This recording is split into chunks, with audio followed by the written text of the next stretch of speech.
everybody, this is Tjerk from the Neurodiversity Foundation, and today we have a very special speaker. It is Siena Castellon, and we've been wanting to talk to her for a very long time. We haven't told you, but now you know. She's organizing something truly wonderful, the Neurodiversity Celebration Week, and we are very anxious to hear more about it. Welcome, Siena. Hi, I'm so happy to be here. The people at home would love to know a little bit more about you. Can you share a little bit more about your work and what it is that you do? So my name is Siena Castellon. I'm a neurodiversity advocate. At 13, I started my first website, QL Mentoring, to mentor and support children with learning differences. I myself am autistic, dyspraxic, dyslexic. I also have ADHD. And I had a difficult school experience where I was misunderstood and I struggled a lot with bullying and low self-esteem. And so that's what inspired me to create my first website. Then in late 2018, I realized that I was just getting all these messages from parents, from students, saying that they had used my QL mentoring website and it had improved their life, but only up to a certain point, because a lot of the advice that I'd listed there, it's difficult to apply in a classroom when teachers aren't being supportive. It's very difficult to try to improve your self-esteem and create a healthy headspace for yourself and being against at school and bully your classmates for being different. And so that's what inspired me to start my Neurodiversity Celebration Week.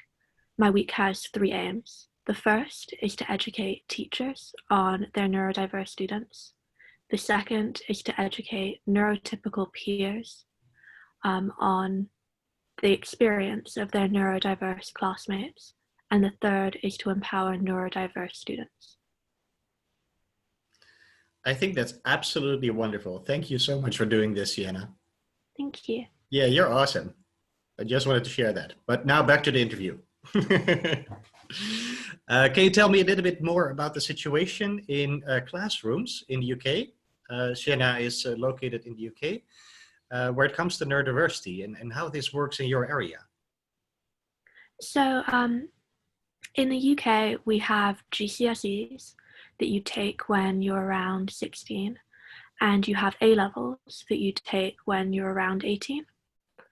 There have been lots of difficulties that neurodiverse students have had with this set of examinations. For the GCSEs, for instance, I have one personal example where I was taking an exam called English Language that you needed to take in order to go to university, and it's a qualification that a lot of people look for to see whether you can communicate effectively and voice your ideas in, a well-rounded way. And so it was important to get this qualification, and I really wanted to get the highest grade, which was an A star. But I wasn't able to do that solely because it graded you on spelling. And as a dyslexic student. Yeah, you're dyslexic, right? I'm dyslexic, and and it's very difficult to spell correctly when you're writing maybe a 2-page essay, and to have every single word in it spelt correctly and all the punctuation perfect. That's incredibly difficult for a dyslexic student. And I ended up not getting the grade that I wanted solely because of that. And so I ended up contacting the examination board and telling them that this was unfair, and that essentially you are grading someone on a criteria that is discriminatory towards them. Yes. To grade someone, like a dyslexic person, on their ability to spell is similar to grading a blind person on their ability to read. Yeah. It's not fair. It goes against their disability, and it's really difficult for them, if not, in my case, I see it as completely impossible.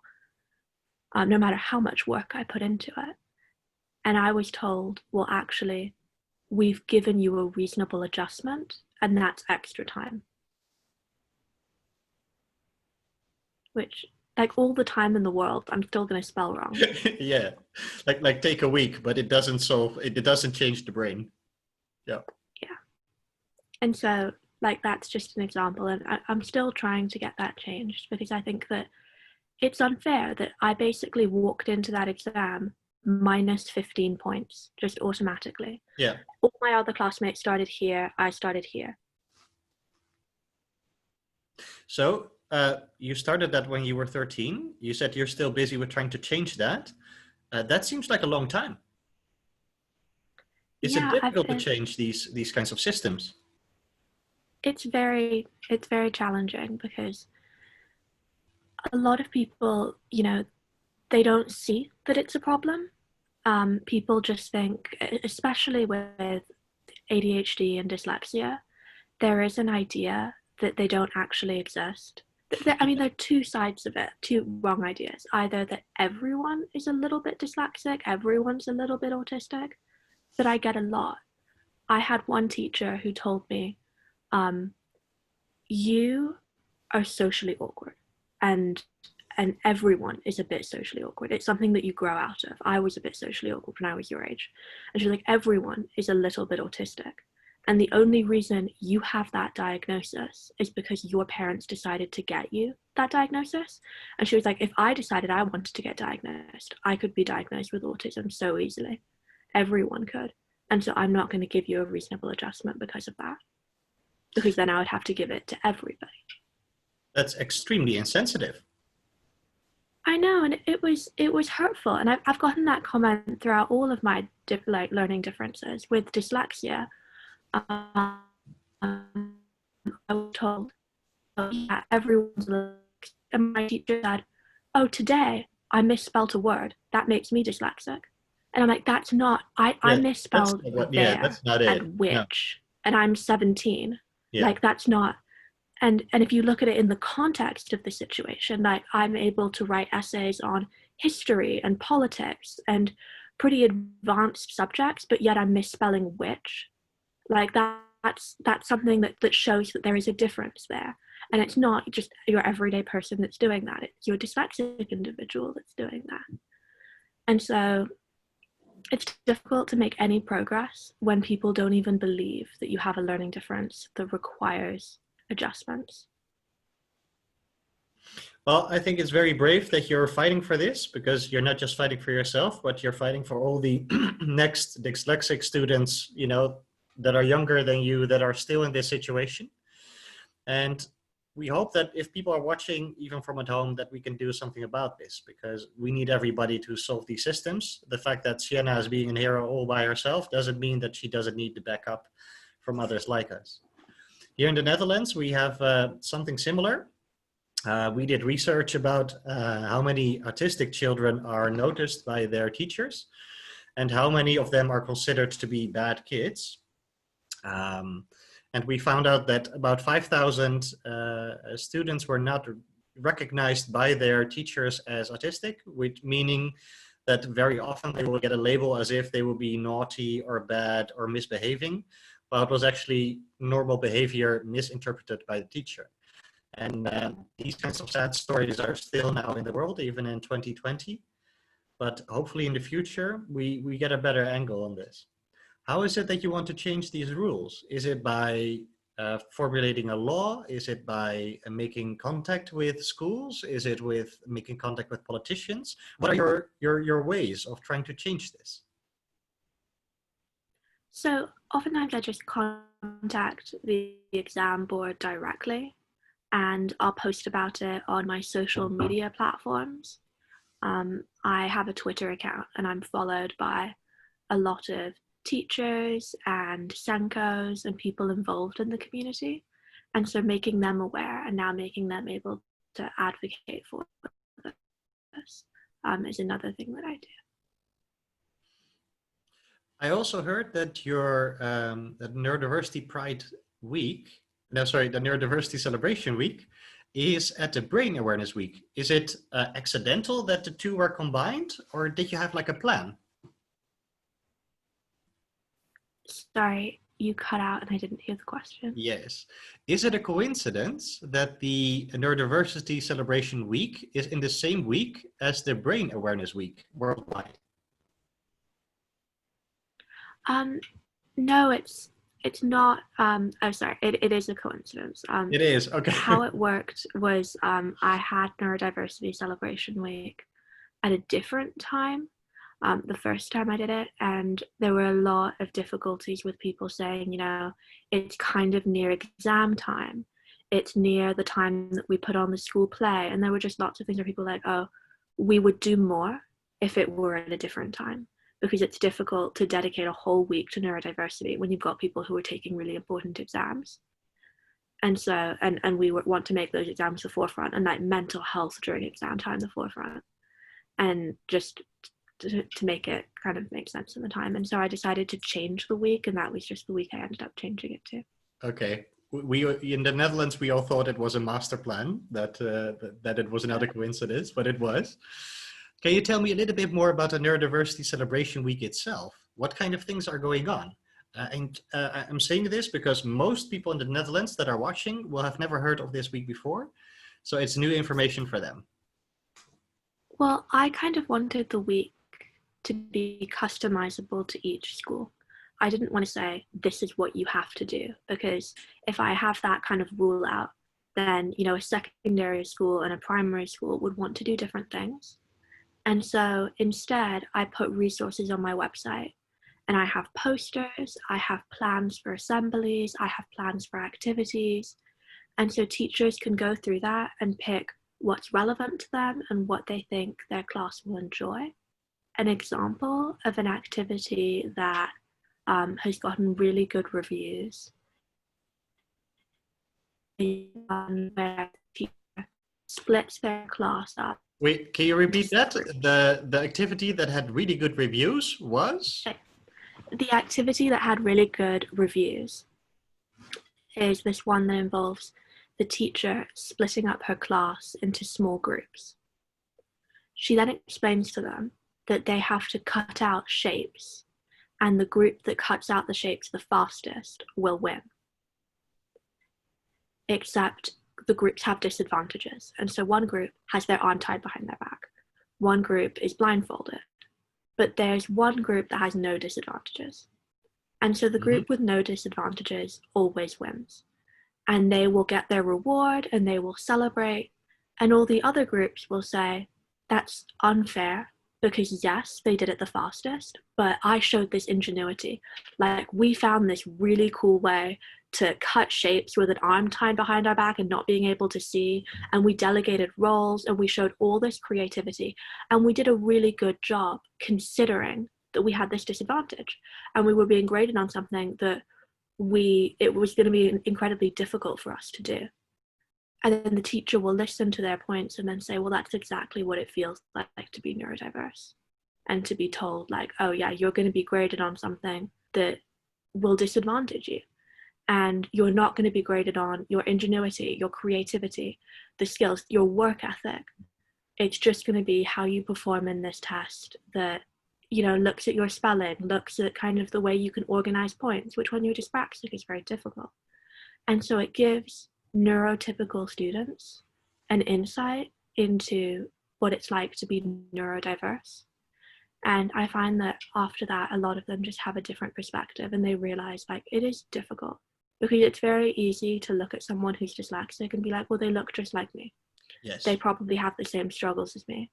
Yes. It can't be that difficult for them. They should but just it really do their can thing without any problems. They should not have that problem. They should just not have that. We hear that a lot here. Yeah.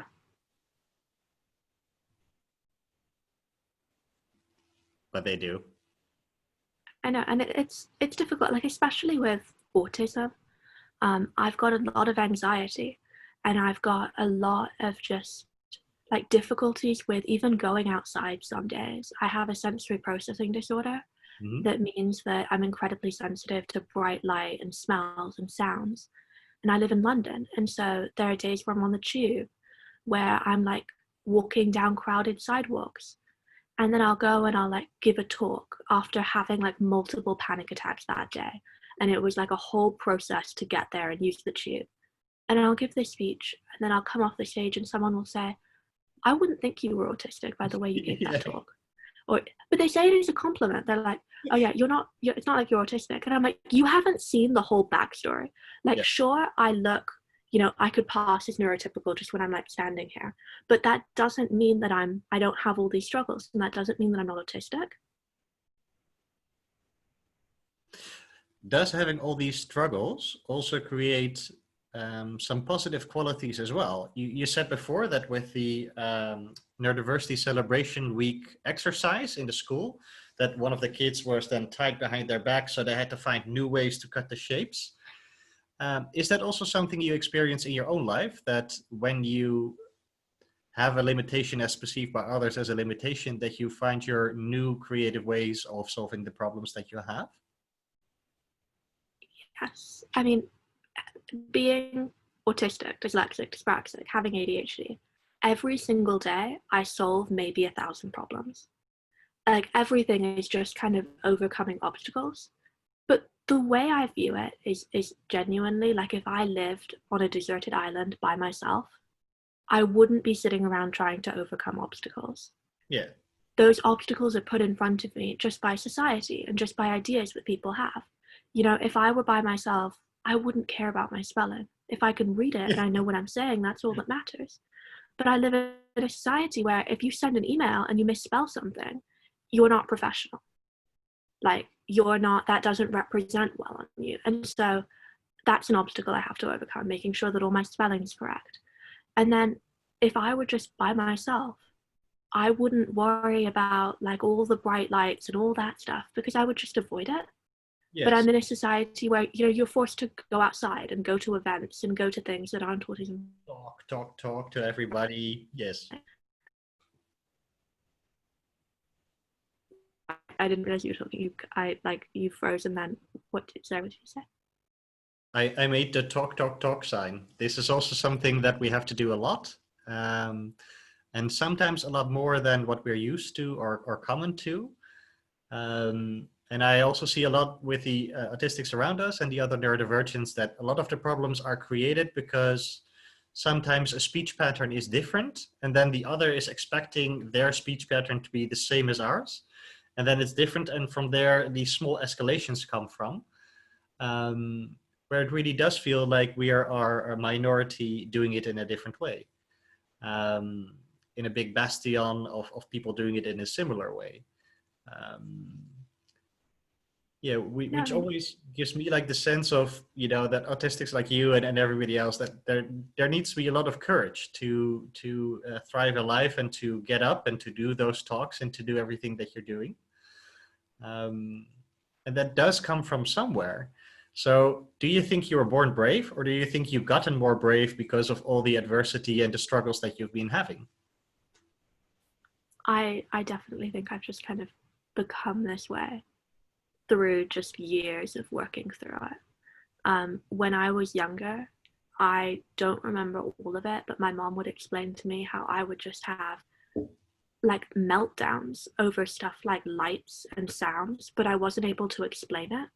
And so I would get in trouble for just randomly crying. And then someone would grab me and shake me and be like, stop crying. And then I'd start crying because they touched me. I don't like being touched because I'm autistic, but nobody knew that at the time. And then they'd shout at me and they'd say, stop crying. And then all of a sudden I'm being like grabbed and shouted at. And it's just, from the teacher's perspective, she doesn't see kind of the whole situation going on behind the scenes. But for me, it's like, that's the worst thing that you can do. And so I would always just have these episodes that seemed very random. But for me, I wasn't able to vocalize it, but I knew like, I just can't wear the uniform because the tag is like touching my back and it's stressing me out. And like, I can't go in like, I had a thing with certain vehicles that I didn't like going in because they were loud. And they're little things that go on that would just cause me so much anxiety, because I didn't quite understand why they were stressing me out. And a lot of these sources of loud sounds and bright lights are unpredictable. And so I would get anxiety at the thought of getting anxiety because of these sensory overloads. And then over time, I was able to like verbalize it. And I was able to say to my mom, you know, the reason I'm getting stressed out is because this uniform is really uncomfortable. And it's like, and it sounds really pedantic, to say to someone, my day was ruined over an itchy sweater. But that was what my life was like, because you can't shut it off when you have a sensory process. You can't really like all of a sudden distance yourself from the sensation you're feeling. You just get so much anxiety from it. And so I was able to just make small adjustments throughout my life. I remember one time there was a uniform that was just like causing me a lot of anxiety, and my mom ended up going to Marks and Spencer's, which is a store here, and she spent like 2 hours trying to find the perfect match for this cardigan, because it was like this bright red cardigan that had a very specific shade, and she had to find that exact shade in cotton instead of wool. I don't like wool. And it's just little things like that that kind of defined my childhood experience. But then as I grew older, I was able to just work around, and I didn't have that same anxiety because I was able to understand what that was being caused by and just remove those triggers. You were also talking about teachers a little bit before. I know that a lot of teachers are watching this as well, and well, I've met many teachers, and most of them, they're pretty nice. They have a lot of work, and this stresses them out, but they are usually very willing to do the right thing in Holland. However, they don't always know exactly what that is. And often when they are pulling into resources, they are very old information, you know, thought up 30 years ago. So are there advices that you could give to, let's say, our Dutch teachers over here about what to do if they want to make their classroom more neurodiverse friendly?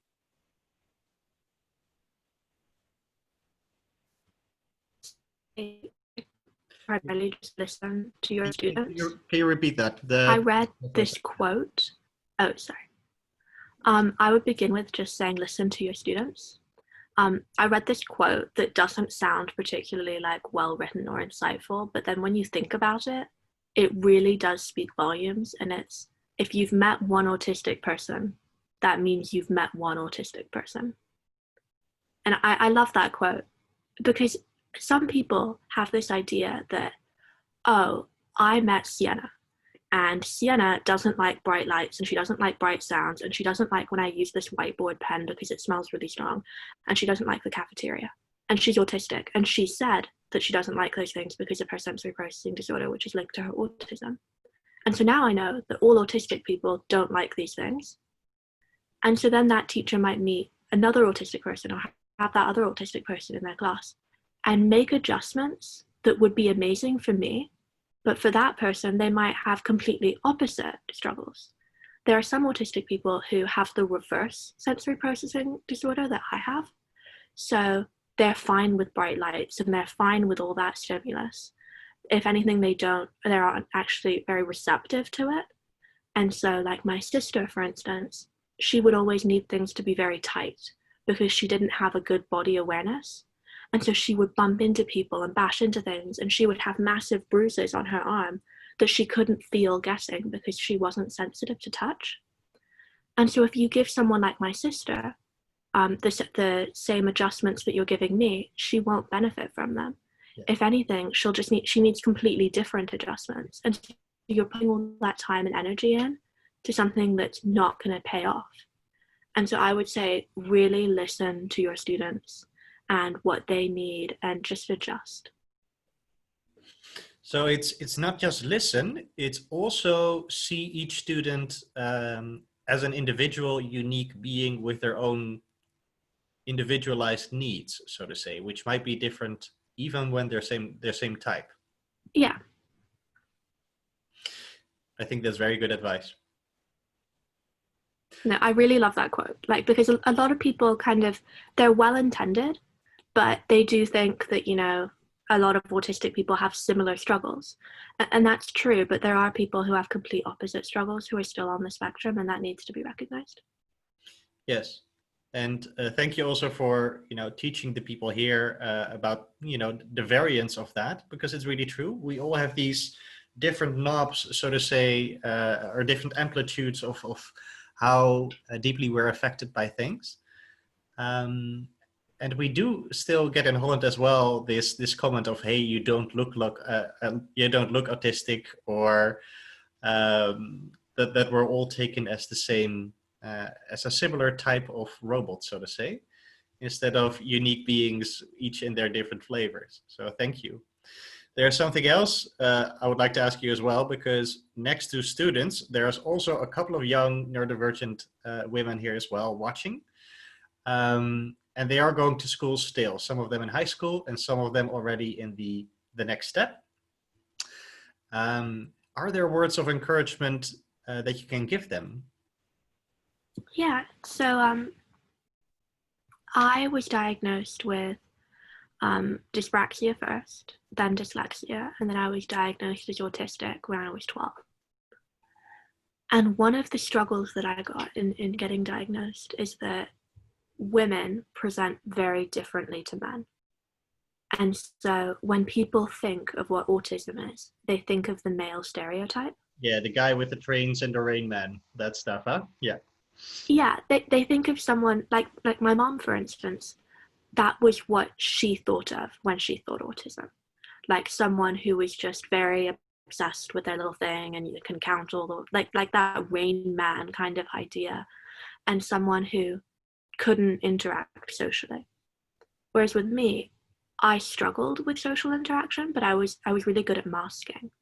And so I would memorize conversations and I'd like stand in the mirror for hours coming up with different facial expressions and trying to focus on my body language. And I would watch TV and I would pick apart different lines that the actor said and the way the actor said them, and then I would just repeat them in conversation.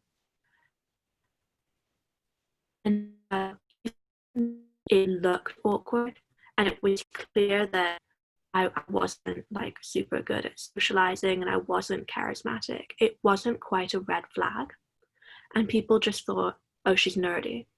And then as I got older and I started getting bullied for being different, it just became incredibly challenging because I would have teachers who would say to me, well, you need to put more effort in to trying to fit in. And I'm like, I'm putting so much effort into trying to fit in. Like just the other night, I was up till 2 a.m. like learning my scripts. But you can't say that to your teacher, otherwise they'll think you're crazy. If you're like, I was scripting my conversations last night. But when people say you're not putting effort in, no, I mean it's really frustrating. And from my point of view, I didn't at that point before I was diagnosed realize that there were other people like me out there. I thought that I was completely alone and that I was this like crazy weirdo who had something wrong with me because I had to script conversations. And I would watch people who would just do it so effortlessly and so naturally, and like people who could just walk into a room and come out with like 3 friends. And I'd be so envious of that because that's what I wanted. I wanted people to like me and I wanted to have a friendship group. But people just thought that I was really different and really weird. And no matter how much I tried, teachers will still said, you need to put in more of an effort to fit in. And then eventually I just decided that I wasn't going to be a part of this system that just ostracized me and that I put all this effort in and I get nothing out. And so I became kind of a loner of sorts. And I was like just on the outskirts of all the social groups, and I had no one to sit with at lunch, and I had no friends. And so that makes you a massive target for bullying. And I was just relentlessly bullied until one day my mom took me to a doctor to talk about just my sensory processing disorder, because when I have high anxiety, my sensory processing disorder gets worse. Yeah, after 2. And it was so bad that I couldn't leave the house. And I would just have panic attack. I would have like a domino effect of panic attacks. And it was just it was like, I was like mental health wise, I was just in a really bad place. And it just spiraled into making my sensory processing disorder worse and worse and worse. And I could like feel my heartbeat like in my skin. It was like I got crazy level sensitive. So she took me to a doctor and they were like, oh, I think that you might be autistic because this level of sensory processing disorder, and you're talking about being bullied, that's something that like goes in line with having autism, because, you know, a lot of autistic people have sensory processing disorders, and this is what you're describing. And so I got diagnosed, and then my life completely changed after that, because I felt like I was part of something. I felt like I was part of a community. I felt like I had a group of people that I belonged in. I started researching online and trying to find advice. There wasn't a lot of it. And so after a few years, I decided to write my book, A Spectrum Girl Survival Guide. Oh, we're going to definitely make a post of that as well. Yes. And it talks about like my experience with being autistic and a woman, but it also gives all these tips and tricks. And it's the kind of stuff that I wished was available when I was growing up, because there were a lot of difficulties that arose just from being autistic and from having people, you know, A, not believe I was autistic, B, not want to make reasonable adjustments. When I decided that I was going to continue to socialize and like talk about my autism and be open about it, there were a lot of troubles that arose from that. And I just wanted to put it in a guide so that people could learn about it and maybe avoid some of the problems that I got into. So the encouraging words could be, girls, buy the book. Yeah, and also you're awesome if you're autistic, and just like believe in yourself and just be like, just empower yourself, and don't see autism as this negative, because for a long time I did see it in a negative light. I thought like, oh, this is what's blocking me from having friends, and this is what's blocking me, and this is what's causing all my problems. But then I kind of learned the things I like about myself are actually due to my autism. I would be a completely different person. Yeah.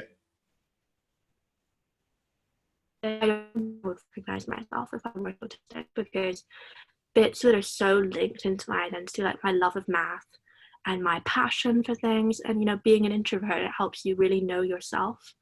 And just, they're like little things that come entirely from my autism that I have no idea who I would be without it. Like my identity and my autism is so like linked in that eventually I just learned to accept it and love it.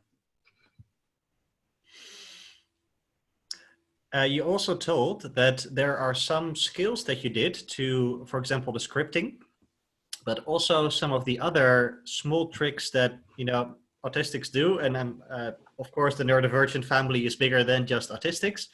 But for example, like memorization or tracking or selecting, stuff like that. I also was thinking of something like, if you think about that, and if you would do these, let's say, niche skills for 10 more years, then in what way would that benefit you? In what way could you tackle problems and thrive in life easier because of these magical tricks that we seem to be learning ourselves? For example, me, I learned to listen to how people talk. First, I thought everybody speaks at the same way. And it took me years to understand that how people speak with melodies and stuff like that shows what they really mean. And it took me a long time to learn that, but now I'm actually a little bit better than most of my neurotypical peers. So I could be a good guesser if somebody's lying now, for example. Are there also things that you could see in the future that could benefit you because of these survival skills that we had to learn to enable ourselves in a neurotypical world? Yeah, I mean, something that I always view is you have a different perspective of people once you've been bullied, and once you've seen, you know, bystanders who like see all the abuse and see all the bullying that goes down and decide not to do anything. And growing up being bullied, I think it's just changed my perspective on people. And it's taught me that, you know,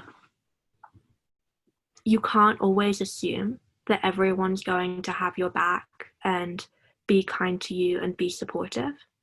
And so there are just ways to tell whether, like, what someone's opinions are towards my autism. And so sometimes when I'll talk about it, people will react in certain ways and say stuff like, oh my gosh, you're autistic. And then like 5 minutes later, just completely disappear. Stuff will go down like that. And it gives me a different insight. And over time, you can kind of recognize those personalities and decide to make your friendships based around those and just kind of avoiding that. And when I was younger, I didn't have that ability. I would try to make friends with someone who would later go on to make my life a nightmare. Yeah. But because I didn't recognize at the beginning that there was like a hostile relationship there. And now I'm just a lot better at it, at just avoiding toxic relationships. So there's two hopeful things in here. One is over time, we get better in understanding people and thereby selecting better friends. Because from the I have that too, that I want to be friends with everybody. And it took some time for me to understand that some people are less positive towards other people than others. As in, most people are nice, but not everybody. And that was something I really had to learn. So for those watching, it gets better. But the other thing that you said a little bit earlier, I thought that was very interesting as well. You said when you were diagnosed with autism, that you felt like you belonged to a group. I had that similar experience as well. And I see that with a lot of our neurodivergent family members, that it feels like a family of odd ducklings, but we are a family after all. Yeah, so if you are watching this and if you have still doubts about getting yourself diagnosed or something like that, both me and Siena are definitely supporting you finding out about yourself, what type of brain you have. And for me, it only brought positive things. And for Siena, well, you look like a strong person now. So I think it brought you many things as well. You actually even brought a book, created a national campaign. Yeah, you did pretty awesome things after that. So get tested if you need it. Yes. What is the future for the Neurodiversity Celebration Week? Is it something you plan to keep on organizing in the UK? Do you want it to be organized in other nations as well? Yeah, so Neurodiversity Celebration Week is an international campaign. So I've had schools in Qatar, Australia, America, all taking part, and across Europe as well. I've partnered with Stanford Neurodiversity. Stanford University. I'm always thinking about neurodiversity, so randomly. Yeah, I understand. Stanford University, and we're working together on running events, and I'm trying to expand it as much as I can. This year, I tried to do my Neurodiversity Celebration Week, and I had a event that I planned with City Hall, but the virus broke out, and so I had to cancel that event. And I'm not sure how many schools were able to take part just because there was a lockdown around that time. But next year it's going to be back and it's going to be stronger than ever. And I'm campaigning to make it even bigger and to spread the word. Well, thank you. One of my last questions is, if you look at neurodiverse individuals now, what could be our best opportunities for growing, as a person, self-reflection, or in skills, capacity? What is something that is a smart thing to do if we want to grow and, be bigger persons? Well, this is it's a weird response, but a few years ago, I downloaded a tracking app. And what it would do is it would just track different places that I'd gone, and then I would be able to categorize them. And then it would also track your sleep, and I would be able to input separately, like the anxiety that I'd had that day and a few different things. And over time, I was able to just draw correlations between things. Like I found that on one day at school, it was particularly stressful just because of the combination of classes that I had, and that I wasn't getting a lot of sleep at night. And so then I decided, you know what, that's not a good day to do a lot of homework. And so actually, why don't I wake up early another morning and get the homework done that I would do that day done then, so that there's not added stress. And then I found that I wasn't finding that day as stressful anymore. And I was just really reflecting on my everyday life and the things that I was doing and trying to make things easier for myself. And lots of small adjustments can have a really big impact. And it's things like, I remember I had to walk to school, and I was taking this route that had a lot of busy streets and buses. And I dedicated a whole day over the weekend to trying to find another route. And so I was walking down all these side streets, and I was like getting lost in random places. And I'm like, I'm going to find a route that has no buses, no main streets, no like busy areas. And I found this really cool way to get to school. And it's like you have to go around all these different corners and you're constantly turning, but it improved my life. Like I couldn't imagine like how it would just impact my mood and just my day and my perspective on things. Because if you've come into school and you have to take an exam in the morning, and on your way to take the exam you've bumped into somebody, you've tripped on the pavement because the pavement's like all cobbly, you've like had to go past all these buses, all these cars that are honking, you had all these people leaving the tube, and you got kind of in that like crowd, you're not going to do well on the exam. Like, knowing myself, if I have that amount of anxiety and if I'm just stressed out like for 20 minutes walking to school, that's not a good mindset to go straight in and take an exam. And so then you don't do that well on the exam, and then the rest of your day you're just kind of down because you put in all that energy, and the next time you have to take an exam you're thinking about that time that you messed up previously, and now you're like, I have to do really well, and so you put more pressure on that, and it leads into this like spiral. And if you just start off your day in a really positive mindset, you know, listening to your favorite song, just having a really calm walk in, and then you go in, you're just in a really good headspace, and then you take your exam and you've set everything out. So I had a lot of anxiety to do with like organization, because being dyspraxic, I forget a lot of places and I'll lose it. And then I don't have the right books that I need or the right equipment when I come to class, and then I'll get in trouble for it. And so when I leave the house, I'm always like, oh my God, am I sure that I have my calculator? Am I sure that I have my laptop? Do I have all these things? Is my laptop charged? And you kind of have that level of anxiety. And I just thought like that's something that I have to live with. That's just what it's like to have been dyspraxic and have been given a hard time about it in school. But I started doing this system where I had days where I charged things, and I had days where I'm like, I need to make sure this is in my bag. And it became such a routine that I knew with 100% certainty that things were where I put them, and that like I was going into class with everything I needed. Like to this day, I carry 4 calculators in my bag so that I don't have any anxiety about not having a calculator. And it's just like one little thing that then means that you just have more confidence. Like you're not worrying about, oh my God, do I have that? Do I have like the thing I need? Am I going to get in trouble? Am I going to get a detention? And then it just adds up. And so it was so empowering. It was so calming. It improved my mental health. It improved everything, just really thinking things through. And it just has to be a day. And you dedicate that whole day to just improving part of your everyday commute, part of your week, like a component that causes you a lot of anxiety. And just taking away this idea that I had, where it's like, no matter what I do, this is going to be difficult for me. Like no matter what I do, I live in London, I'm going to get stressed walking to school. You can always make it that bit easier. And so I would say like that's my positive, and just don't see your learning difference as a negative, see it as a positive. Try to flip that narrative in your mind, because the way I view things is, if I, as I said before, if I were living by myself and if I were in control of everything, there would be no downsides to my neurodiversity. I wouldn't be sitting here saying, oh, I had this terrible school experience and this was really struggling and I have anxiety because of this, because I just would have avoided those. I wouldn't have let them cause me anxiety, because I would have just not done them if I lived by myself.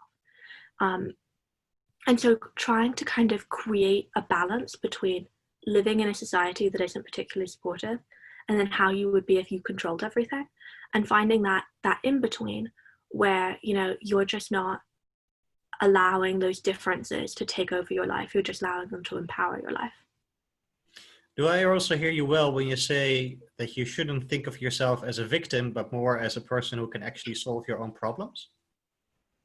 Yeah, I mean, like there are times when there are some problems that you can definitely solve, and some problems that you can like reflect on. But I mean, there are others where you may be a victim, like when there is disability discrimination going on or stuff like that. And even then, I would say, try to solve it, you know, see what you can do. I mean, I was discriminated against, and I ended up filing a disability hate crime against the school that did that. And that gave me so much more power, and it changed my everyday routine. It changed my life because I was no longer going to that school that was being really discriminatory, and I was no longer having to worry about that. Instead, I was able to go to a school that was supportive.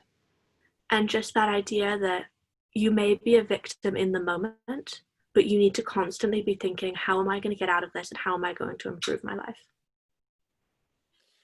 Thank you so much for this conversation today. I think it's absolutely inspiring to see that you've taken your own problems and then are churning it into something positive, not just for yourself, but also for others.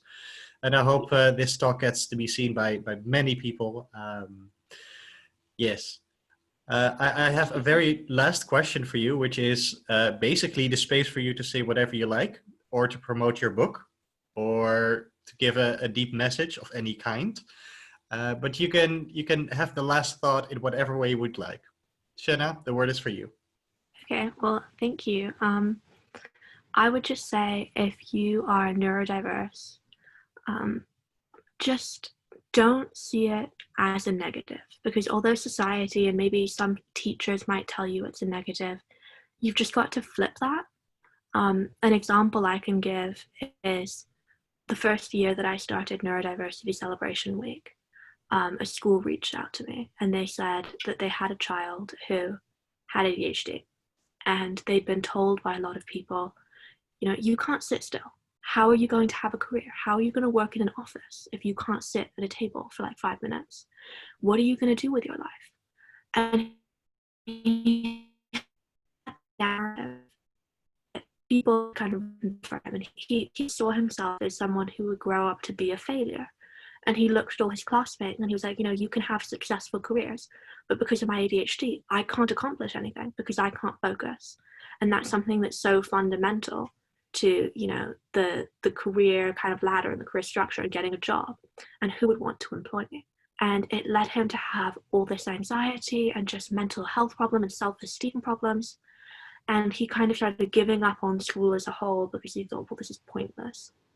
Well, my Neurodiversity Celebration Week came around, and he all of a sudden started realizing there are all these successful people who have ADHD, all these people who have completely changed the industry they're in and are at the peak of their careers and are being incredibly successful, and they attribute their ADHD to that success. And it flipped for him, and all of a sudden he was seeing his ADHD as a positive, as the best thing he could ever have. And instead of thinking ADHD is going to ruin me, he was actually like, wait, ADHD is going to be the reason why I have a really successful career. I'm going to all of a sudden be able to accomplish something, because look at this list of people who have been able to do that. And I would just say, if you're seeing your learning difference in a negative light, and I mean, I've been there, try to find that little thing that makes you realize, no, I mean, this is what's going to make me me. This is what's going to help me. These things are advantageous. Because once you start recognizing that and kind of highlighting the benefits that come from your learning differences, that's when you'll become truly successful, and you'll just have a much better life when you're confident in who you are and you understand your difference and how you can kind of channel that into your success. You're allowed to be proud of yourself. Thank you, Siena Castellon, for today. And thank you for joining us on Neurodiversity Pride Day. It was wonderful to talk to you. And we hope to see many things from you. And well, if you ever get here to Holland, we are your friends. Oh, thank you so much. It was really nice talking to you.